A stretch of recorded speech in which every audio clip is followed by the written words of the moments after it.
तो हाँ जी स्टूडेंट्स, आज की क्लास में हम लोग पढ़ रहे हैं नया चैप्टर लीनियर ट्रांसफॉर्मेशन। तो बच्चे यूनिट नंबर 4 में बेसिस और डायमेंशन भी है और यूनिट नंबर 4 में आपको लीनियर ट्रांसफॉर्मेशन का चैप्टर भी करना पड़ेगा। तो बच्चे लीनियर ट्रांसफॉर्मेशन को हम लोग इस पूरी बुक में शॉर्ट फॉर्म में बोलेंगे LT। L का मतलब लीनियर और T का मतलब ट्रांसफॉर्मेशन। अब बच्चे बात करें लीनियर ट्रांसफॉर्मेशन होता क्या है। देखो, ट्रांसफॉर्मेशन का मतलब होता है फंक्शन या मैपिंग, और मैपिंग के लिए हमें दो सेट्स चाहिए होते हैं जिससे हम A से B में कोई फंक्शन डिफाइन करें। तो बच्चे ट्रांसफॉर्मेशन का सिंपल मीनिंग मैपिंग या फंक्शन से है। तो ये पूरे चैप्टर के अंदर हमारे पास दो सेट्स हुआ करेंगे और दोनों के दोनों वेक्टर स्पेस हुआ करेंगे। तो ध्यान से सुनना बच्चे, इसमें डेफिनेशन ध्यान से, पेपर में लीनियर ट्रांसफॉर्मेशन की डेफिनेशन पूछेगा ही पूछेगा। इसको बोलते हैं हिंदी में रेखिक प्रतिचित्रण। तो बच्चे हिंदी के नाम थोड़े अजीब से हैं इस बुक में, इसलिए मैं सारा काम इंग्लिश में करवा रहा हूँ। तो लीनियर ट्रांसफॉर्मेशन, तो सबसे पहले डेफिनेशन लिखते हैं लीनियर।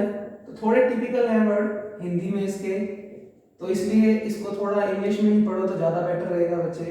लीनियर ट्रांसफॉर्मेशन, जिसे हम शॉर्ट फॉर्म में लिखेंगे बच्चे LT। ठीक है, तो बारी बारी इतना बड़ा वर्ड यूज नहीं करेंगे, हम शॉर्ट फॉर्म में इसको क्या बोल दिया करेंगे, LT। डेफिनेशन क्या है बच्चे, लीनियर ट्रांसफॉर्मेशन के लिए हमारे पास दो वेक्टर स्पेस दिए होंगे।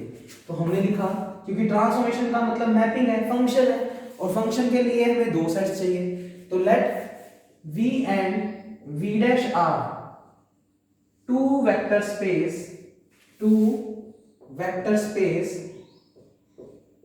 over the same field या over the field F। यानी V भी F फील्ड के ऊपर डिफाइन है और V डैश भी F फील्ड के ऊपर डिफाइन है। एक वेक्टर स्पेस का नाम V है और एक वेक्टर स्पेस का नाम V dash. Let T be a function, एक T नाम का, जैसे तुम F नाम का लिखते हो, F की जगह मैंने T नाम का ले लिया। Let T be a function, T कोई फंक्शन है जो कि डिफाइंड ऑन, T नाम का एक फंक्शन है जो हमने परिभाषित किया है कहां से कहां, V से V डैश में, ऑन V V डैश। एक T नाम का फंक्शन लिया जो कि V से V डैश में डिफाइन है, सच दैट कुछ इस तरीके की मैपिंग है बच्चे, T A alpha plus B beta is equal to AT alpha plus BT beta. T कोई फंक्शन है जो V से V डैश में डिफाइन है, और अगर वो इस प्रॉपर्टी को सेटिस्फाई कर रहा है, प्रॉपर्टी क्या है, अगर A alpha plus B beta के ऊपर आप ये T फंक्शन ऑपरेट करोगे तो रिजल्ट में क्या आना चाहिए, ये A बाहर हो जाएगा और T किस पे ऑपरेट हो जाएगा, अल्फा पे, प्लस B बाहर हो जाएगा और T किस पे ऑपरेट हो जाएगा, बीटा पर। तो बच्चे हमें ये चैप्टर बहुत ही इजी है, इसके अंदर जो भी क्वेश्चन होंगे उसमें बस ये प्रॉपर्टी सेटिस्फाई करनी है। अगर ये प्रॉपर्टी सेटिस्फाई हो गई तो आप कहोगे ये जो T फंक्शन है अब उसका नाम क्या हो गया, लीनियर ट्रांसफॉर्मेशन। तो किसी भी फंक्शन को लीनियर ट्रांसफॉर्मेशन बनने के लिए करना क्या होगा, उसे इस प्रॉपर्टी को सेटिस्फाई करना होगा। अगर ये प्रॉपर्टी सेटिस्फाई हो जाती है तो आप उसके बाद क्या लिखेंगे, देन T इज कॉल्ड, तब आप T को क्या कहेंगे, लीनियर ट्रांसफॉर्मेशन। लीनियर ट्रांसफॉर्मेशन, तो ये T क्या कहलाएगा, लीनियर ट्रांसफॉर्मेशन LT। अब थोड़ा सा डायग्राम वाइज और देख लें बच्चे बात। अच्छा, अल्फा और बीटा, ये अल्फा और बीटा कहां से आ रहे हैं, आपने मैपिंग, आपने फंक्शन कहां से कहां डिफाइन किया है, V से V डैश में। तो ये जो अल्फा बीटा होते हैं ना बच्चे, वो पहले सेट से आते हैं। वो कहां से आते हैं, पहले सेट से, और पहले सेट का नाम फिलहाल क्या है, V। तो आपके अल्फा और बीटा कहां से आ रहे हैं, V से। तो साइड में लिखोगे जरूर, अल्फा और बीटा आ रहा है पहले सेट से।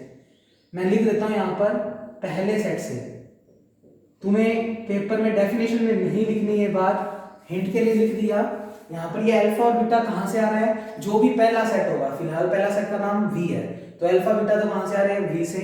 और A और B तो स्केलर है, और स्केलर हमेशा कहां से आते हैं, फील्ड से। तो for all A, B belongs to field. ठीक है बच्चे, अब थोड़ा सा इस बात को, इस प्रॉपर्टी को डायग्राम वाइज समझते हैं। बच्चे T कहां से कहां डिफाइन है? V से V डैश में। तो मैंने डायग्राम बनाया, एक तो V नाम का वेक्टर स्पेस ये बना दिया, दूसरे वेक्टर स्पेस का नाम क्या है? V dash. अब V और V डैश वेक्टर स्पेस है, तो इनमें वेक्टर स्पेस की पांचों प्रॉपर्टी क्या हो रही है? सेटिस्फाई। बच्चे ये भी एक वेक्टर स्पेस है और ये भी एक वेक्टर स्पेस है। ठीक है, T नाम का एक फंक्शन है जो V से किस में डिफाइन है? V डैश में। तो बच्चे V से V डैश में हमने T नाम का एक फंक्शन डिफाइन कर दिया। V पहले सेट से एलिमेंट कौन कौन आ रहा है? Alpha beta. तो मान लो इस पहले सेट में जो एलिमेंट है उनके नाम क्या है? अल्फा, बीटा, गामा, डेल्टा, बहुत सारे एलिमेंट हो गए एंड सो ऑन, बहुत सारे हो सकते हैं। फिर आप इस T को किस पे ऑपरेट करोगे? अल्फा पे। इसकी इमेज की बात करें तो उसके एलिमेंट को कैसे लिखते हैं? बच्चे T के ऊपर क्या लगा दो? अल्फा। तो T को किसके ऊपर लगा दिया? अल्फा पे। तो ये किसका एलिमेंट बन गया? यानी V डैश में जो भी एलिमेंट आएंगे उनकी शक्ल कैसी होगी? इस T को इसके ऊपर लगा दो तो T अल्फा। तो T अल्फा टाइप का एलिमेंट किसका हो गया? V डैश का। क्योंकि V डैश है तो उसके एलिमेंट्स को एक नाम दे दिया, ये T अल्फा इसके किसी ना किसी एलिमेंट के तो इक्वल होगा। तो बच्चे हमने इसको बेसिकली नाम दे दिया क्या? Alpha dash. यहां पर सिंपल अल्फा था क्योंकि V था, यहां पर V डैश है तो उसके एलिमेंट का नाम अल्फा डैश। और अल्फा डैश की एक्चुअल में वैल्यू क्या है? T को जब अल्फा पे ऑपरेट करोगे तो हमें क्या मिल गया? Alpha dash. सिमिलर T को जब बीटा पर लगाओगे तो क्या बनेगा? T beta. और उसको एक किस्म से नाम दे सकते हैं हम क्या? Beta dash. यानी आपको इस डायग्राम में मेन बात क्या समझनी है कि जो सिंपल अल्फा बीटा गामा है वो तो किसके एलिमेंट है? V के। और जब इनके ऊपर T ऑपरेट कर दोगे तो वो एलिमेंट किसका बन जाएगा? दूसरे सेट का। अब दूसरे सेट का नाम V डैश है तो ये V डैश का एलिमेंट, अगर कुछ और है तो उसका नाम कुछ और। मतलब होंगे एलिमेंट दूसरे सेट में किस टाइप के? T लगने के बाद जो एलिमेंट होगा वो किसका होगा? दूसरे सेट का एलिमेंट होगा। तो बच्चे अब करना क्या होगा हमें?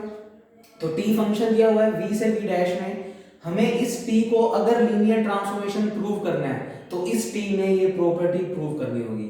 क्वेश्चन के अंदर देखेंगे ये प्रॉपर्टी कैसे प्रूव करते हैं। तो फिलहाल डेफिनेशन याद कर लो, V और V डैश क्या होने चाहिए? दो वेक्टर स्पेस किसी फील्ड F पर। T नाम का कोई फंक्शन है जो V से किस में डिफाइन है? V डैश में। सच दैट अगर ये T ये वाली प्रॉपर्टी सेटिस्फाई करता है तो फिर आप क्या कहोगे कि T हमेशा क्या होगा? Linear transformation. अब एक बात याद रख लो, क्वेश्चन में जब भी लीनियर ट्रांसफॉर्मेशन प्रूव करना होगा तो आप हमेशा पहले सेट से दो एलिमेंट मांग लोगे। इस डायग्राम में पहले सेट का नाम क्या है बच्चे? V। तो आप V से दो एलिमेंट मांग लोगे, दो एलिमेंट के नाम अल्फा और बीटा। V जो कुछ भी होगा अल्फा बीटा उस हिसाब से कुछ ना कुछ मान लेंगे, फिर A alpha plus B beta की वैल्यू निकालेंगे और उसके ऊपर क्या ऑपरेट कर देंगे? T। हमें कुछ ना कुछ दे रखा होगा, उसका यूज करके सोल्व करके हम यहाँ तक पहुंच जाएंगे। अगर यहाँ तक पहुंच गए तो LHS और RHS बराबर आ गए तो T क्या हो गया? Linear transformation. बस याद क्या रखना है, हमें हमेशा लीनियर ट्रांसफॉर्मेशन प्रूव करने के लिए पहले सेट से दो एलिमेंट मांगने हैं। जैसे वेक्टर सबस्पेस प्रूव करने के लिए भी उससे दो एलिमेंट मांगते थे, तो लीनियर ट्रांसफॉर्मेशन प्रूव करने के लिए जो भी पहला सेट होगा उससे दो एलिमेंट मांग लो। बस क्वेश्चन करेंगे तब बहुत अच्छे से बात समझ आएगी। ये डेफिनेशन नोट कर लो। तो तुम तो ये नोट करोगे क्योंकि मेरे पास व्हाइट बोर्ड है बच्चे, तो मेरी नेक्स्ट डेफिनेशन मैं इसी में लिख रहा हूँ कुछ वर्ड्स को चेंज करके। ये डेफिनेशन थी लीनियर ट्रांसफॉर्मेशन की। लीनियर ट्रांसफॉर्मेशन में T नाम का फंक्शन कहां से कहां डिफाइन था? V से V डैश में। तुम इस लाइन को शॉर्ट फॉर्म में ये भी लिख सकते हो, T is a function defined from V to V dash. लिख लेना इस डेफिनेशन में, इधर साइड में वो चीज लिख लेना।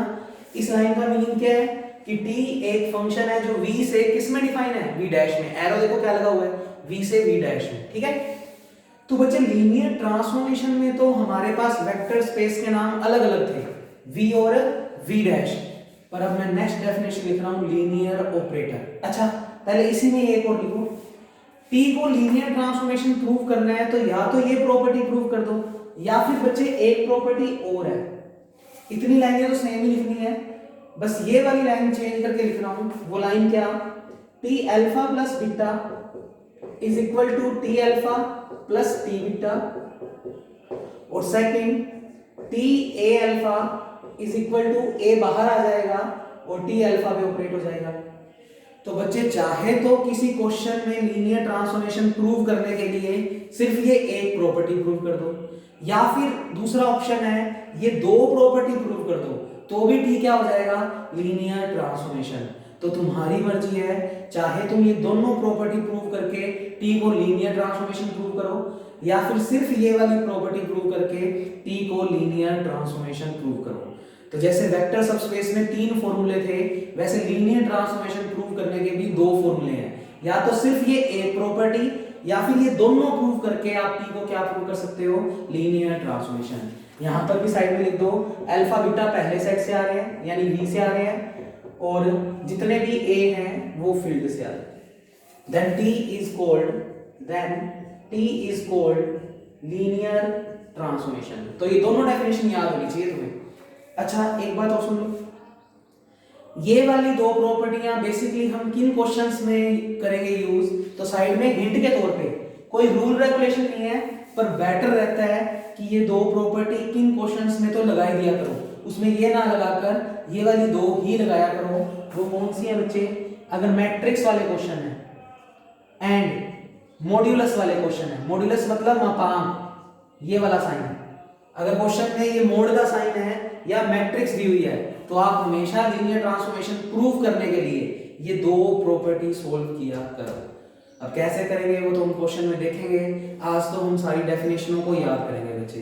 तो जल्दी से नोट कर लो ये काम, ये पूरी डेफिनेशन हो गई लीनियर ट्रांसफॉर्मेशन। पेपर में इसी तरीके से डायग्राम बनाकर ये सब कुछ लिखकर आना है बच्चे, ठीक है, दोनों लिखकर आओगे, ठीक है। उसके बाद नेक्स्ट डेफिनेशन मैं नहीं मिटो रहा, मैं इसी में लिख रहा हूं, आप वापस लिखोगे अपने नोट्स में। तो पहली डेफिनेशन तो ये हो गई। दूसरी डेफिनेशन का नाम है लीनियर ऑपरेटर। तो बच्चे मैं तो थोड़ा बहुत चेंज कर रहा हूं, लीनियर ट्रांसफॉर्मेशन में तो 2 वेक्टर स्पेस थे अलग अलग, एक तो v और एक v डैश। बच्चे सेकंड डेफिनेशन है लीनियर ऑपरेटर। तो मैंने हेडिंग चेंज कर दी, तुम अपनी कॉपी में वापस लिखोगे लीनियर ऑपरेटर। अब ये हेडिंग है। अगर पेपर में लीनियर ऑपरेटर की डेफिनेशन बोले तो बच्चे फिर वेक्टर स्पेस एक ही होगा, v नाम का एक वेक्टर स्पेस होगा। तो late v be a vector space over the field f।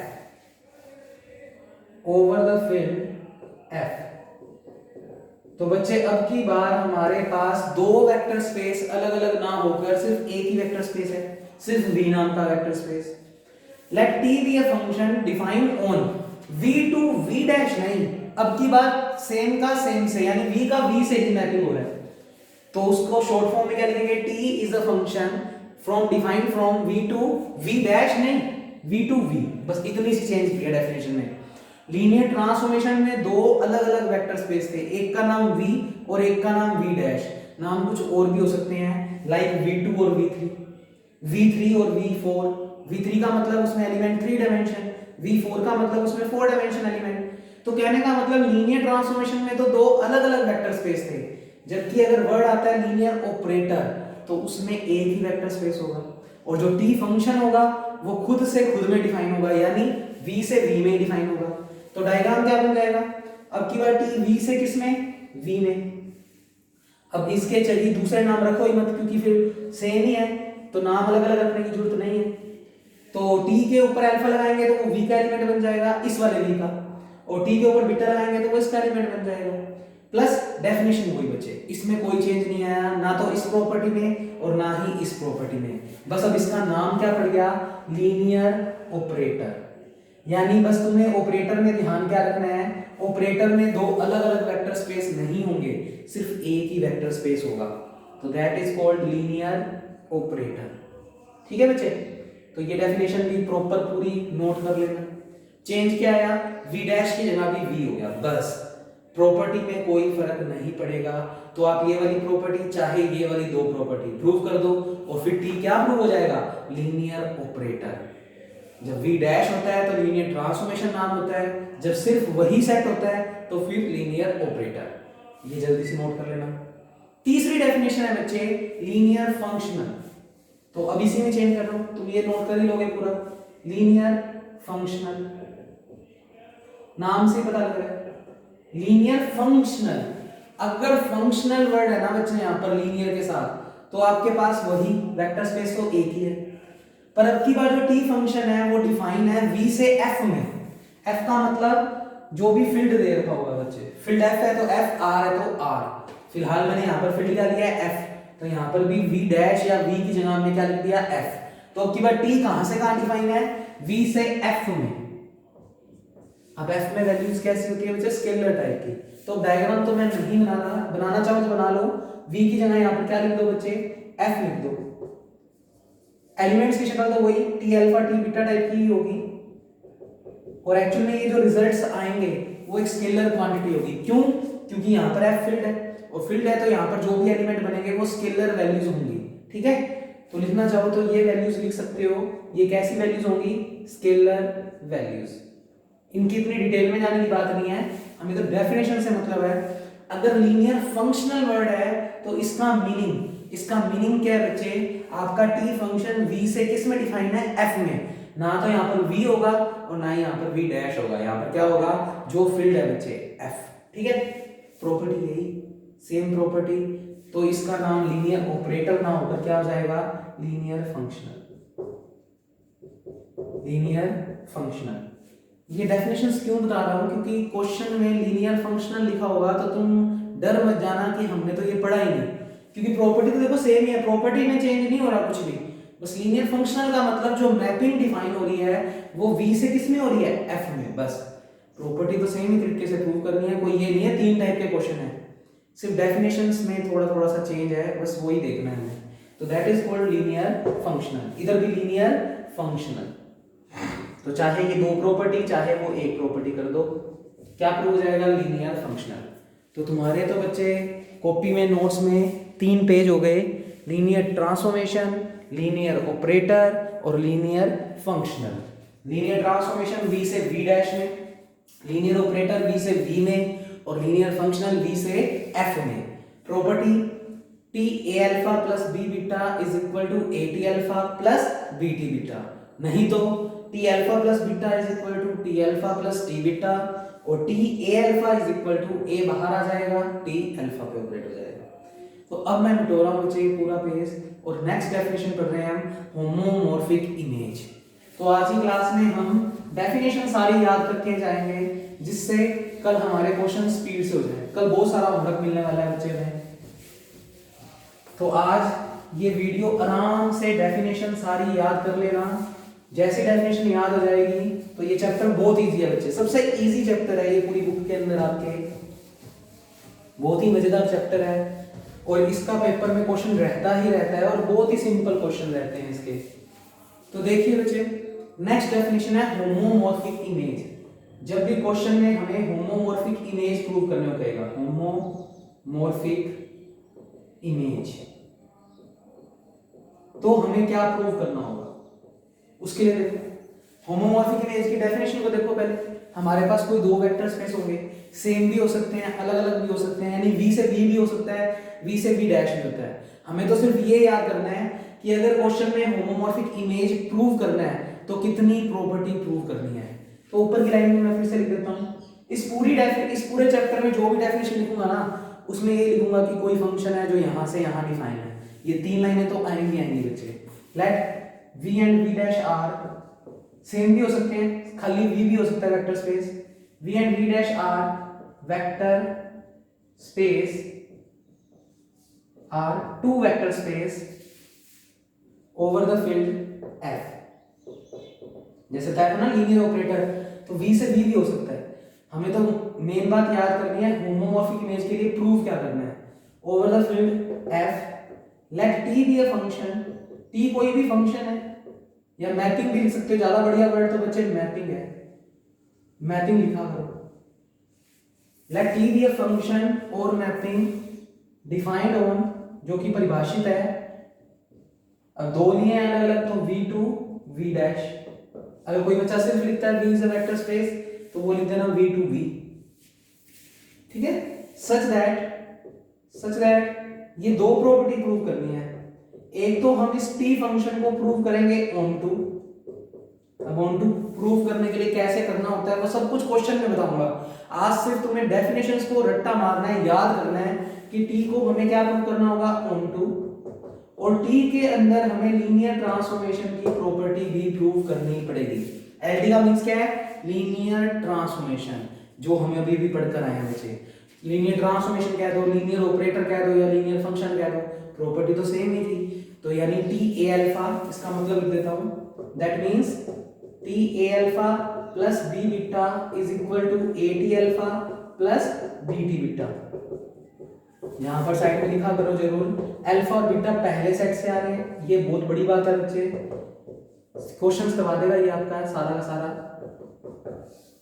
तो बस बेसिकली जब भी क्वेश्चन में होमोमॉर्फिक इमेज प्रूव करना होगा तो हम उस टी फंक्शन में दो प्रॉपर्टी प्रूव करेंगे। एक तो उस टी फंक्शन को क्या प्रूव करेंगे, ऑन टू, और एक इस टी फंक्शन को क्या प्रूव करेंगे, लीनियर ट्रांसफॉर्मेशन। तो बेसिकली ये वाली प्रॉपर्टी, तो ये दो प्रॉपर्टी जैसे ही प्रूव कर देंगे देन इमेज, बच्चे इमेज वर्ड आ रहा है और हमेशा सेकंड सेट को इमेज बोलते हैं पहले सेट की। सेकंड सेट का नाम फिलहाल क्या है, V dash. Then V dash is called, V dash को हम क्या करेंगे, होमोमॉर्फिक इमेज, होमोमॉर्फिक इमेज, किसकी होमोमॉर्फिक इमेज, पहले सेट की। पहले सेट का नाम क्या है, V, homomorphic image of V. तो इन शब्दों को पढ़ना आना चाहिए बच्चे, डायग्राम से और बेटर समझाता हूं इस बात को। तो सेकंड सेट को हमेशा हम क्या कहेंगे, होमोमॉर्फिक इमेज, किस सेट की, पहले सेट की। पर वो होमोमॉर्फिक इमेज बनेगा कब, सेकंड सेट होमोमॉर्फिक इमेज बनेगा कब, जब वो ये दो प्रॉपर्टियों को अपने अंदर क्या करवाएगा, सेटिस्फाई। तो अगर एक डायग्राम से बात करें, बनाओगे बिल्कुल कॉपी में, ये मान लो वी नाम का वेक्टर स्पेस है, ये वी डैश नाम का वेक्टर स्पेस है, और एक टी नाम का फंक्शन है जो हमने कहां से कहां डिफाइन किया है, वी से वी डैश में। अगर क्वेश्चन में कह रहा है कि टी को होमोमॉर्फिक इमेज के लिए प्रूव करो कि टी एक होमोमॉर्फिक इमेज टाइप की मैपिंग बनवा रहा है, तो उसके लिए आप टी को दो बातें प्रूव करवाओगे, ऑन टू और लीनियर ट्रांसफॉर्मेशन। अगर टी में ये दोनों प्रॉपर्टी सेटिस्फाई हो गई तो बच्चे इस सेकंड सेट को बोलोगे homomorphic image. That second set is called homomorphic image. और ये होमोमॉर्फिक इमेज बन जाएगा, कौन बन जाएगा होमोमॉर्फिक इमेज, वी डैश। किसकी होमोमॉर्फिक इमेज है, वी की। तो यही लाइन मैंने लिखी है कि सेकंड सेट, अब यहां पर मान लो नाम v3 है, तो v3 is called homomorphic image of v। ठीक है बच्चे, तो सेकंड सेट को हमेशा इमेज नाम देते हैं। और होमोमॉर्फिक इमेज कब कहते हैं, जब ये टी में दो प्रॉपर्टी हो जाए, ऑन टू और लीनियर ट्रांसफॉर्मेशन। अब थोड़ा सा मैं ऑन टू के बारे में, वन वन के बारे में जो तुमने पढ़ा हुआ है छोटी क्लासेस में, तो बच्चे ये डेफिनेशन भी कंप्लीट हो गई। अब हम बेसिक एक नोट लगाकर कि वन वन फंक्शन क्या होते हैं, ऑन टू फंक्शन क्या होते हैं, इनका थोड़ा सा मीनिंग देख लेते हैं। बाकी प्रूफ कैसे करेंगे वो क्वेश्चंस में ही देखेंगे हम लोग। तो मैं मिटो रहा हूं इसको बच्चे, ये डेफिनेशन भी इंपॉर्टेंट है। तो जैसे मैं बोलूं होमोमॉर्फिक इमेज, तुम्हें कहना है टी को ऑन टू प्रूव कर दो और एलटी प्रूव कर दो। तो चार डेफिनेशन होगी बच्चे फिलहाल इस चैप्टर में। फिर एक ऐसे नोट लगाकर लिख रहे हैं, कुछ बातें हो सकता है आपको पता हो, पर अगर नहीं पता तो जरूरी है, क्योंकि बिना इसके काम करना इस चैप्टर में मुश्किल है। थोड़ा बहुत फंक्शन का नॉलेज होना चाहिए। तो हमने स्टार लगाकर एक बात लिखी, वो क्या, मान लो दो सेट है, ये ए सेट है बच्चे, कोई एफ नाम का फंक्शन है जो ए से बी में डिफाइन है। सारी बातें ध्यान से सुनते जाना बच्चे, एक एक बात इंपॉर्टेंट है। जो भी पहला सेट होता है उसको बोलते हैं डोमेन, हिंदी में इसको बोलते हैं प्रांत। ये सारा बेसिक आपको पता होना चाहिए। पूरे पहले सेट को हम क्या बोलते हैं, प्रांत, यानी ए सेट को हमने क्या बोल दिया, डोमेन। यहां पर सेट का नाम ए है तो इसलिए इसको ए नाम दे दिया।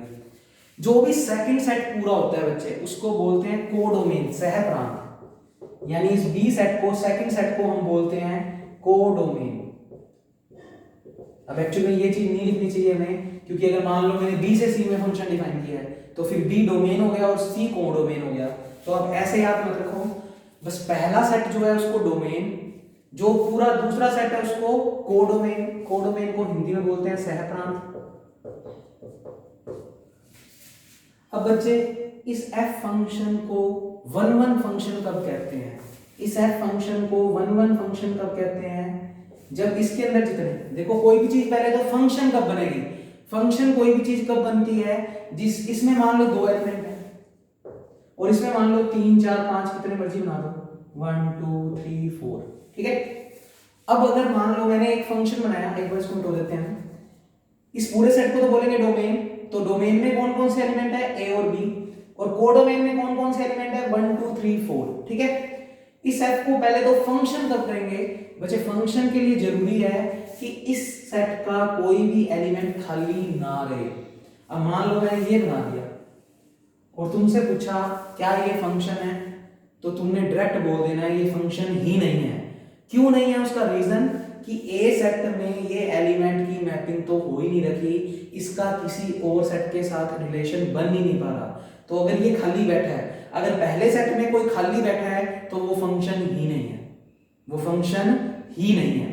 तो अगर मैं तुमसे बेसिकली इस डायग्राम के लिए पूछूं तो तुम कहोगे ये फंक्शन नहीं है क्योंकि पहले सेट में बी की कोई भी मैपिंग नहीं है, तो इसका तो कोई खाली नहीं रहना चाहिए। अब मान लो इसकी मैपिंग करवा दी मैंने, ठीक है। अब क्योंकि इस सेट में कोई खाली नहीं है, अब ये फंक्शन तो है, अब ये फंक्शन तो है। अब ये फंक्शन कौन सा है बच्चे? एक की इमेज मिल रही है, यानी ए की इमेज क्या मिल रही है तुम्हें? 1। इमेज क्यों बोल रहा हूं? क्योंकि सेकंड सेट को हमेशा इमेज बोलते हैं, होमोमॉर्फिक इमेज तो बाद की बात है, सेकंड सेट को हम इमेज के रूप में देखते हैं। तो ए की इमेज 1, बी की इमेज 2, क्योंकि एक की एक से मैपिंग हो रही है तो आप इस फंक्शन को कह सकते हो कि ये 1 1 फंक्शन है। तो फिर ऑन टू फंक्शन क्या होता है? ऑन टू के लिए सुनो, एक और डायग्राम बनाया, ए सेट, ये छोटी छोटी बातें पता होनी चाहिए। 1 1 का मतलब एक की एक से मैपिंग, एक एलिमेंट एक से ही रिलेशन बनाए तो उसे बोलते हैं 1 1 फंक्शन। अब मान लो इसी में चेंज कर देता हूं, अगर मैं ये b को 2 से ना करवाकर इसको भी 1 से करवा दूं तो इसे बोलते हैं many one function. Many one क्यों? दो ने एक इमेज दी तो मैनी वन, मैनी वन। 1 1 कौन सा था? एक की एक इमेज। जब b 2 से कर रहा था तो 1 1 था, पर जैसे b को भी 1 से मैप करवा दिया तो 2 की एक इमेज, तो ये बन गया मैनी वन। पर फंक्शन तो अभी भी है, क्यों? क्योंकि इसमें कोई खाली नहीं बैठा। अच्छा, अब मान लो अगर मैं ये बना देता, तो ये सारी बातें तुम लिख लेना साथ साथ, वीडियो में जब चल रही थी रोक रोक कर। 1 1 के लिए वो वाला डायग्राम, मैनी वन के लिए ये वाला बना लेना। अब मैं बात कर रहा हूं एक मैपिंग और, मान लो b की इमेज 4 है, अभी तो 1 1 दिख रहा है। 1 1 क्यों? एक की एक इमेज है 1 1। पर अगर मैंने ये और बना दिया मान लो, तो तुम लिखोगे ये भी फंक्शन नहीं है। अब मैंने क्या कहा था? अगर ए सेट में कोई भी खाली नहीं बैठा तो फंक्शन है। अब तुम कहोगे इसमें कोई खाली बैठा ही नहीं है में, तो फंक्शन तो होना चाहिए। पर बच्चे ये फंक्शन भी कभी एग्जिस्ट नहीं करता। एक की दो इमेज पॉसिबल नहीं है, दो की एक इमेज हो सकती है, दो की एक इमेज हो सकती है, पर एक ही बंदे की दो इमेज पॉसिबल नहीं होती। तुमने कभी भी नहीं सुना होगा नाम 1 to many, मैनी वन सुना होगा तुमने, 1 to many कोई फंक्शन नहीं होता। तो याद रखोगे एक की अगर दो इमेज मिल रही है तो वो भी कभी फंक्शन नहीं होता। तो ऐसी बातें नोट लगाकर साइड में लिखोगे। अगर पहले सेट में किसी एलिमेंट की दो इमेज मिल रही है तो फिर वो कभी भी फंक्शन नहीं है। एग्जांपल के लिए मान लो ये आदमी है, ये चेयर्स है। बच्चे एक आदमी को दो चेयर पे नहीं बिठा सकते लॉजिकली, वैसे मत कहना आधा आधा बैठ जाएगा। एक आदमी एक ही चेयर पे बैठ सकता है। तो मान लो इसमें आदमी है, इसमें चेयर है, तो एक आदमी को दो चेयर पे बिठाना लॉजिकल नहीं है। तो इसलिए ऐसी फंक्शंस कभी भी एग्जिस्ट नहीं करते। ये कुछ बातें हैं इंपॉर्टेंट जो याद रखनी है बच्चे। अब बात करते हैं ऑन टू फंक्शन की। तो ये फंक्शन नहीं है अगर ऐसा कुछ बना हुआ है तो, एक की दो इमेज है तो, ठीक है। 1 1 एक का एक से, मैनी वन दो की एक से, और अगर एक की दो इमेज मिल रही है तो ऐसा फंक्शन एग्जिस्ट नहीं करता। या पहले सेट में कोई एलिमेंट खाली बैठा है तो वो भी फंक्शन एग्जिस्ट नहीं करता। पूरे पहले सेट को डोमेन, पूरे सेकंड सेट को कोडोमेन, और ये सेकंड सेट हमेशा इमेज होता है पहले सेट की। तो B is image of A। Second diagram हो देखो ऑन टू फंक्शन। बस इतनी बातें हमें ध्यान में रखनी है। ऑन टू फंक्शन क्या होता है बच्चे? मान लो इसमें हमारे पास दो बंदे हैं और इसमें भी मान लो हमारे पास एक ही बंदा है, मान लो, ठीक है। अब ए की मैपिंग भी सी से हो रही है और बी की मैपिंग भी सी से हो रही है, या और ज्यादा बेटर समझाएं तो लो अलग से एक एलिमेंट और ले लेते हैं डी। 1 1 तो है, एक की एक से इमेज बन रही है, 1 1 है। और बच्चे अगर सेकंड सेट में कोई एलिमेंट खाली ना रहे, अब जैसे मैं ऊपर वाले डायग्राम में बात करूं, मान लो बी की मैपिंग मैंने 2 से कर रखी है, ठीक है। 1 1 वाला फंक्शन है, ए की एक इमेज मिल रही है, ए की इमेज 1, बी की इमेज 2, तो ये 1 1 फंक्शन है, ठीक है। पर इसमें कौन खाली बैठा है, 3 और 4। अगर सेकंड सेट में कुछ एलिमेंट खाली बैठे हैं तो बच्चे ऐसा फंक्शन ऑन2 नहीं होता। ऑन2 फंक्शन क्या होता है, अगर सेकंड सेट में जितने भी एलिमेंट है उनकी कोई ना कोई प्री इमेज मिल रही है। प्री इमेज क्यों बोल रहा हूं, देखो ए की इमेज कौन है, सी, और सी की प्री इमेज मतलब सी का पूर्व प्रतिबिंब क्या मिल रहा है तुम्हें, ए।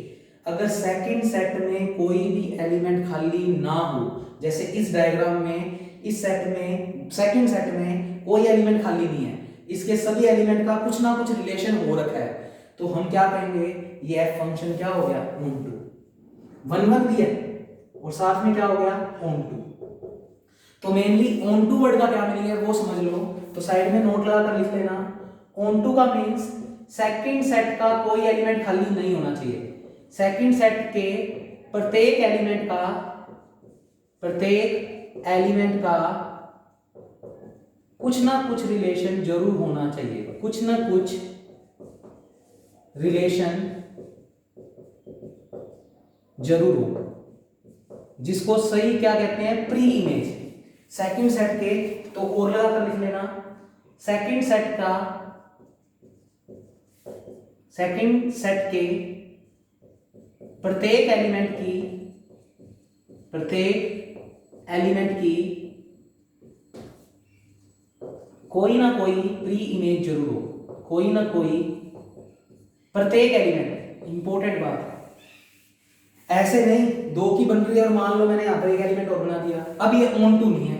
अब ये ऑन2 क्यों नहीं है, क्योंकि इसकी कोई भी पूर्व इमेज यानी इसका कोई भी प्री इमेज एग्जिस्ट नहीं कर रहा। तो ऑन2 के लिए सेकंड सेट में कोई भी एलिमेंट खाली नहीं होना चाहिए। खाली नहीं होने का मतलब इसकी कोई ना कोई प्री इमेज जरूर होनी चाहिए। तो सेकंड सेट के प्रत्येक एलिमेंट की कोई ना कोई प्री इमेज जरूर हो, प्री इमेज एग्जिस्ट करनी चाहिए, विद्यमान होनी चाहिए। तो ये बेसिक बातें हैं, ये पेपर में हमें कैसे प्रूव करनी है वो तो मैं क्वेश्चन में बताऊंगा, पर तुम्हें एक दिमाग में बात आ जानी चाहिए कि ऑन2 का मतलब सेकंड सेट का कोई एलिमेंट खाली ना हो, और खाली ना होने का मतलब इसकी कोई ना कोई प्री इमेज जरूर होनी चाहिए।